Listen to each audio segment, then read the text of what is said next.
Mwaramutse neza, mwiriwe, muraho bitewe naho muherereye. Hari abari mu gitondo, hari abari nimugoroba, hari nabo tudaherukana cyangwa se hari nabo tubonanye bwa mbere. Tubahaye ikaze kuri Tech. Tech ni YouTube channel twabakoreye kugira ngo tubagezeho ubumenyi muri electronic mu ikoranabuhanga. Ni urugendo twakoze amasomo tuyita Tech cyangwa se Become Technician. Tuyashyira mu episode cyese mu ruhererekane rw'amasomo, aho uyu munsi tugiye kwiga kuri electrical and electronic circuits. Iyi ni episode ya 4. Episode ya mbere twize ibikoresho dukoresha muri workshop. Episode ya kabiri twiga byinshi bitandukanye mwagiye mubireba. Hanyuma mbanje kubaha ikaze rero mwese amuherereye, abari mu Rwanda, abarundi, abari mu Burundi, mu ntara zose zigize Burundi, abari Congo, ababasha kumva ururimi rw'ikinyarwanda, abari mu Bugande, Kenya, Tanzania n'ahandi hose mwamuherereye ku isi mubasha kumva ururimi. Tubahaye ikaze muri iri somo tugiye kwiga uyu munsi. Uyu munsi rero tugiye kwiga kuri electric and electronic circuits. Iyo tuvuze circuit tuba tuvuze iki? Iyo tuvuze electrical and electronic circuit tuba tuvuze iki? Ibyo byose n'ibindi nibyo tugiye kureba muri iri somo ryacu ry'uyu munsi muri Tech episode ya 4. Muri iri somo kandi nkuko mumaze kubimenyera, iyo tubahaye isomo tubaha igice cya theory tugahita dukurikizaho igice cya pratique ku byo twavuze. Muri iri somo rero turaza kureba pratique, turaza gukora pratique eshatu. Practical experiment turi bukora uyu munsi, turaza kwifashisha battery dukore circuit ibasha kwatsa ampule, tubashe kwatsa ampule. Ubwo muri iyo experiment turaza gukoresha battery, dukoreshe ampule ndetse dukoreshe na wires cyangwa se insinga. Experiment ya kabiri turi gukora uyu munsi, turaza gukora open circuit. Turaza kubereka uburyo ushobora kurimovinga one wire to show open circuit, kugira ngo murebe open circuit bimeze gute. Hanyuma twongere tuyiconnecting kugira ngo tubereke how a closed circuit ibimeze. Experiment ya gatatu turaza kubereka iyo bavuze ngo short circuit, no kuvuga twabonye tugiye kwiga turebe circuit ni iki, twayidefininga gute, irimo ibihe bice kugira ngo umenye ko ikintu ari circuit biba bimeze gute. Ariko kandi mujya mwumva icyo twita ngo short circuit, ngo witonde utaza gukoresha short circuit cyangwa se kurusirikwi, witonde ibintu nk'ibyo turaza kubasobanurira. Rero iyo tuvuze short circuit ni iki, turaza no kuyikora muri izi experiment kugira ngo murebe ibyo ari byo. Tudatinze rero kugira ngo dukoreshe umwanya, reka twihute. Hano dufite note turi bugendereho muri iri somo. Iyo tuvuze electric circuit cyangwa se electronic circuit, as a definition, an electric circuit is a complete path that allow electricity to flow from power source through component and back to the source. No kuvuga ngo iyo tuvuze ngo circuit, electric circuit cyangwa electronic circuit, ni inzira yuzuye cyangwa se ni inzira yuzuye kuva ku itangiro kugera igakora nka retour, cyangwa se it is a complete path that allow electricity to flow from power source through component and back to the source. Ni kuvuga ngo ni inzira iba yuzuye ireka electricity cyangwa se electrons ziflowing cyangwa se zitambuka ziturutse kuri power source, cyangwa se ibyo twarabibonye muri episode zabanje, aho power source tuba dufite DC voltage cyangwa se AC voltage. Power source twarazibonye. Hanyuma ni iyo nzira rero yuzuye iva kuri power source igaca muri component and back to the source, ikagaruka kuri source.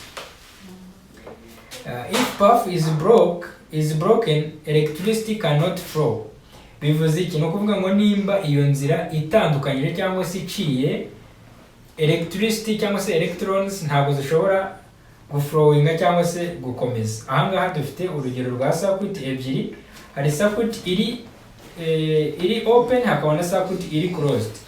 Ibyo ngibyo bivuze iki? Bivuze ko hari uburyo bubiri bwa circuit, iri open ndetse n'iri closed.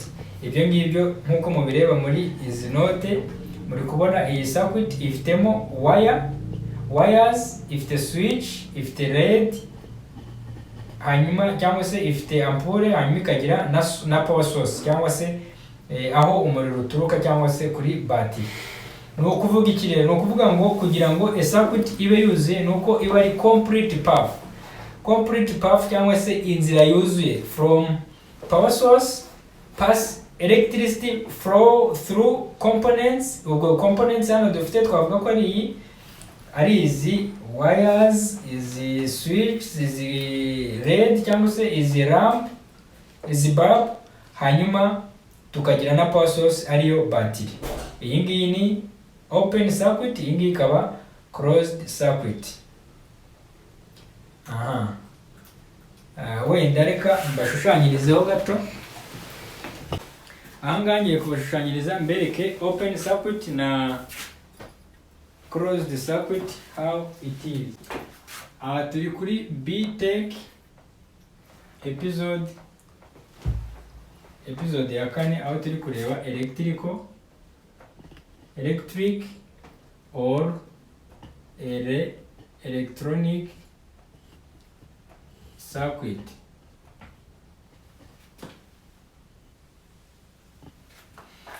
As a definition tubonye ko electric or electronic circuit is a complete path that allow the electricity or electrons flowing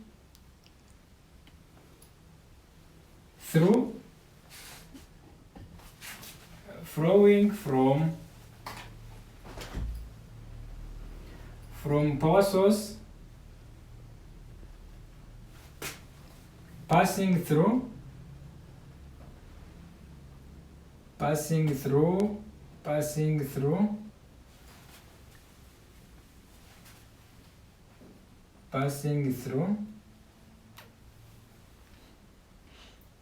component back to power source. Ahangaha murabyumvise, ni ukuvuga ngo a circuit either electric or electronic, a circuit is a complete path that allow electricity flowing from power source passing through a component back to the power source. Ni ukuvuga ngo ni inzira yuzuye iva cyangwa se ireka electricity cyangwa electrons ziflowinga cyangwa zitambuka biturutse muri power source. Muri episode zabanje twabonye power source izarizo, hari AC, hari DC, hari batteries zo muri DC, hari generators zo muri AC n'ibindi bitandukanye. Ni ukuvuga ngo rero ni complete path allowing electricity flowing from power source passing through a component. Ni ukuvuga ngo izo electrons cyangwa se izo electricity zipassinga zivuye kuri source zigaca mu components atandukanye, aho tuzareba ubwoko bwa component tukamenya passive component, active components ndetse n'izindi zitandukanye, hanyuma zigakora complete cycle zikagaruka kuri back to power source. Ibyo ngibyo twarabibonye muri episode zabanje. Hanyuma hari ubwoko bubiri bwa switch cyangwa se two main types of circuit, sorry, not switch, is a circuit. Hari open circuit. Let me give you an example here. Let's use this as a lamp.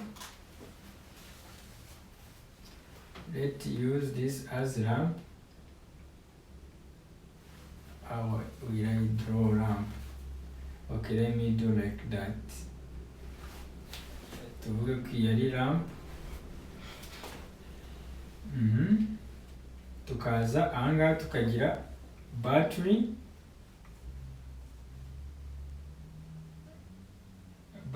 connected in series, tukagira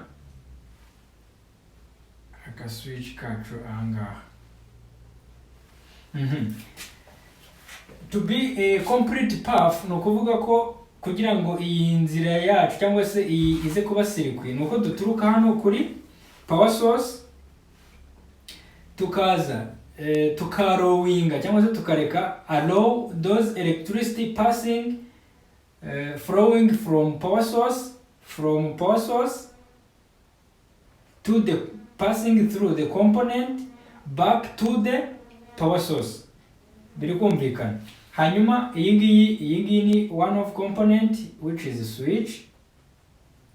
Iyi ngiyi ni bulb. Hanyuma n'izi ngizi ni wires, izi ni wire connectors. Hanyuma iyi ngiyi is one of open circuit. Kuki ari open circuit?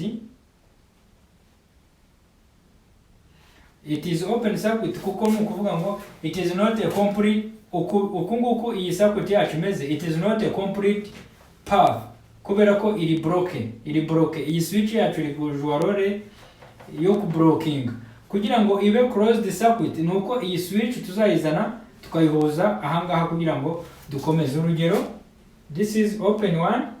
Let me draw a closed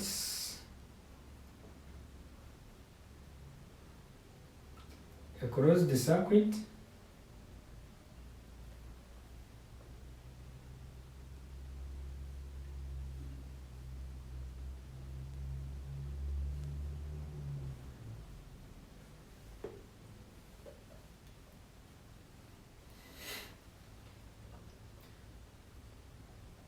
Switch, batteries minus positive. This is bulb. This is a closed circuit. It is a closed circuit because this switch is already closed. This is a closed circuit. Nukuvuga iyi ngiyi yitwa closed circuit kubera ko ni circuit yuzuye nyine irafunze. Nukuvuga ya switch yacu irafunze. Kugira ngo rero ibe circuit nuko igomba kuba iri complete path that allow electricity flowing from power source passing through component. This is electrons zacu ziri gupassinga muri izi components. Hari izi wire connectors, hari izi switch, hari bulb back to the batteries. Iyi ngiyi niyo yitwa circuit, iyi niyo yitwa, izi nizo zitwa circuit. Iba circuit kuko it is a complete path. Mu gihe iri bloke cyangwa se iblokinze ni ukuvuga ngo ntabwo ibiri circuit, ntabwo iba yuzuye kuko biba bivuze ko icyo gihe electrons zitari gutambuka. If path is broken, electricity cannot flow. Ni ukuvuga ngo mu gihe nk'uko tubibonye wenda kuri iriya open circuit, ntago electricity cyangwa se za electrons ziba zishobora gutambuka. Icyo gihe niho twifashisha nyine nka switch, nka component nka switch kugira ngo tubashe kugira igihe to blocking signals cyangwa se electrons kugira ngo circuit nyine ize kugira igihe ibizimije n'igihe iba yakishe. Reka dukomeze tudatinze. Part of a circuit, hari ibice bigize circuit. Every simple circuit has four main parts. Buri circuit yose intoya cyangwa nini uko yabingana kose igomba kukaraswa cyangwa kuba classified into four main parts. Igice cya mbere ni power source. Nkuko tubibonye hari power source which provide voltage such as voltage za battery, adapter ndetse na power supply yakoze different voltages. Igice cya kabiri, igice cya mbere ni power source, igice cya kabiri ni wire tracks, wire connectors iki ni igice kidufasha mu kulinking, mu guhuza za components zacu, mu gukora connection. Ngo path for current to flow, iki ni igice kireka gituma noneho za electrons za current ziflowinga muri cyo cyangwa se zitambuka kugira ngo zijye kuduhuriza ama component atandukanye turi gukoresha. Igice cya gatatu ni load. Load, its function is device that uses electricity, urugero bulb, resistor, motor n'ibindi bigiye bitandukanye nibyo dushobora gukoresha nka load. Icyo ni igice cya load kuri circuit. Switch option, open or close the circuit. Iki nacyo ni igice cy'ingenzi cyane kuri simple circuit. Iki ni igice kidufasha kwatsa cyangwa kuzimya, gukora open cyangwa guclosinga a circuit. Nkuko mumaze kubibona kuri aka gasirikwi gatoya, reka kuri kamera banyire badufashe. Nkuko muri kubireba kuri kano gasirikwi, tubonye ibice bine bigize a simple circuit. Ibice bine, igice cya mbere twabonye power source. Power source, iki ni igice cy'ingenzi.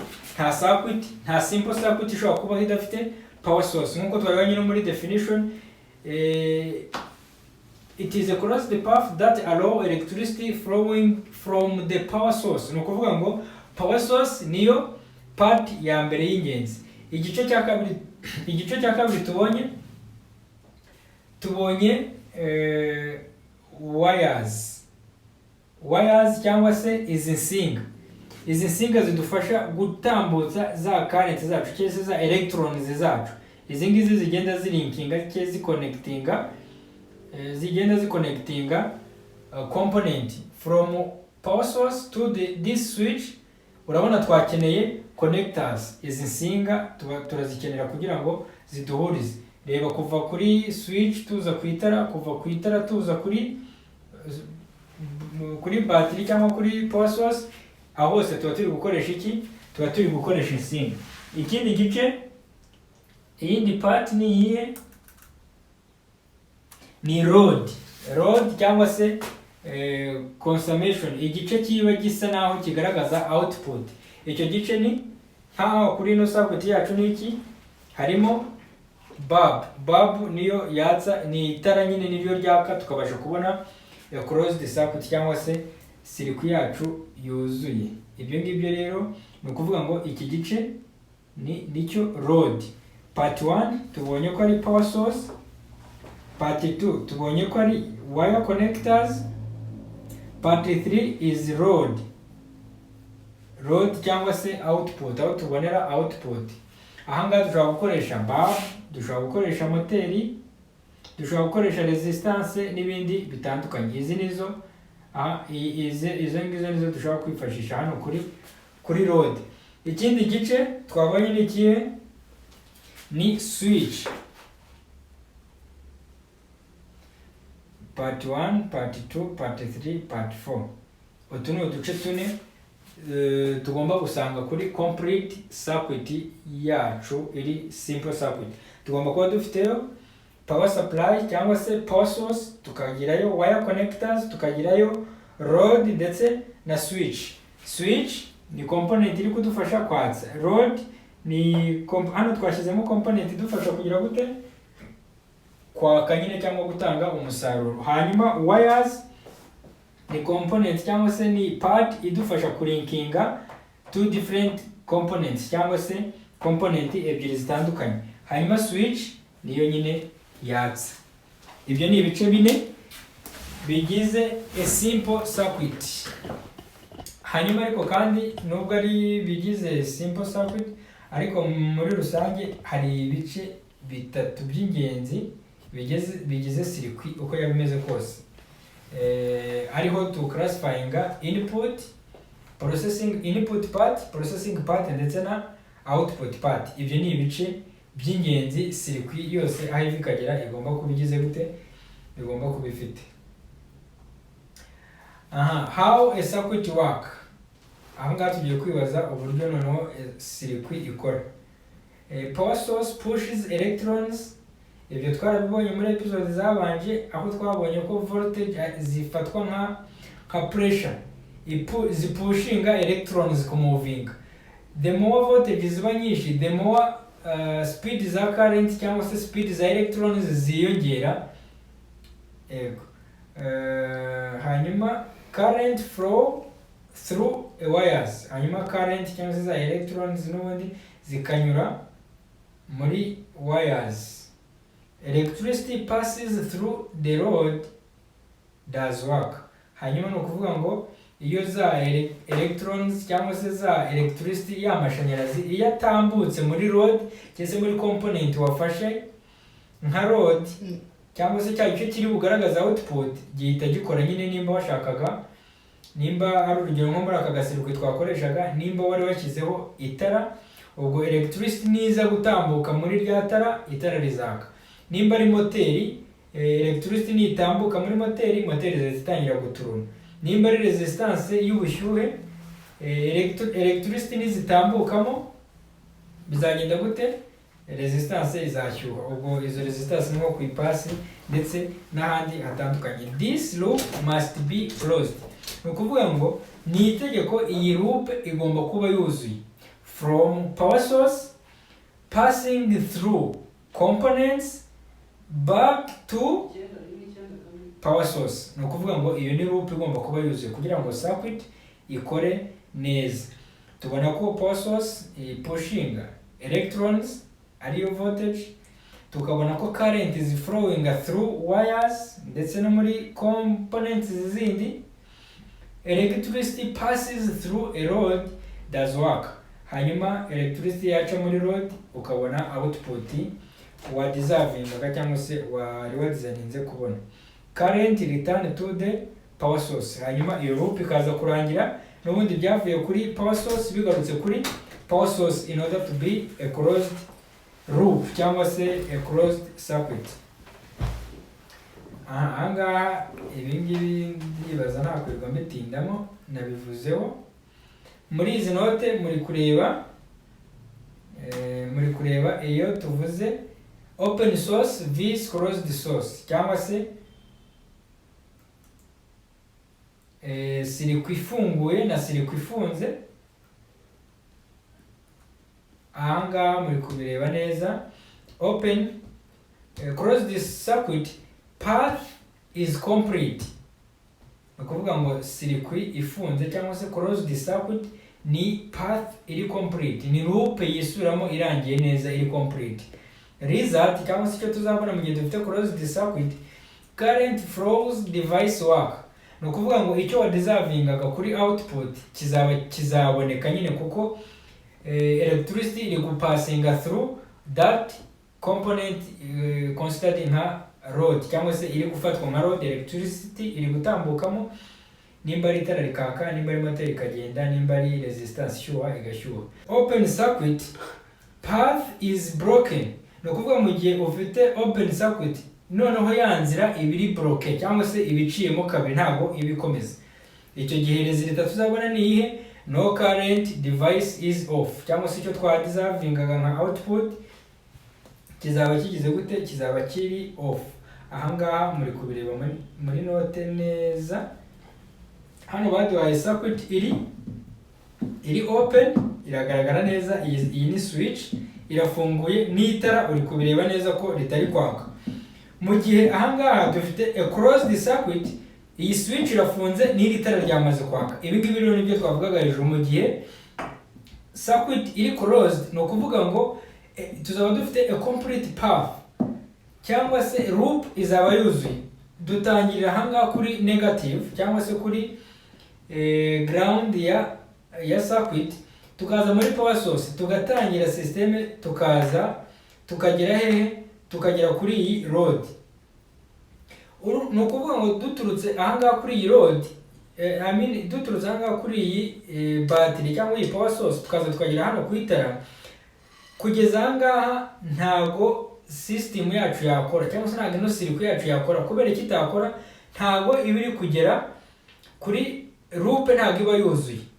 Urugero tubirebera hano kuri open circuit, urabona iyi positive iri hano kuri positive y'iri tara cyangwa se kuri iyi road, ikavayo negative ikaza kuri switch, ariko urabona kuko iyi switch ifunguye iri tara ntabwo ryakwaka, kuko hakenewe ko iri bukore switch iri buze igahuza ahangaha loop yose ikuzura, tukaza guturuka ahangaha tukaza tukazenguruka. Ari byo twakoze hano kuri closed circuit, duturuka aha turazenguruka ku itara ryacu rikoze iyi loop yuzuye, itara ryacu ribona kugira gute, ribona kwaka.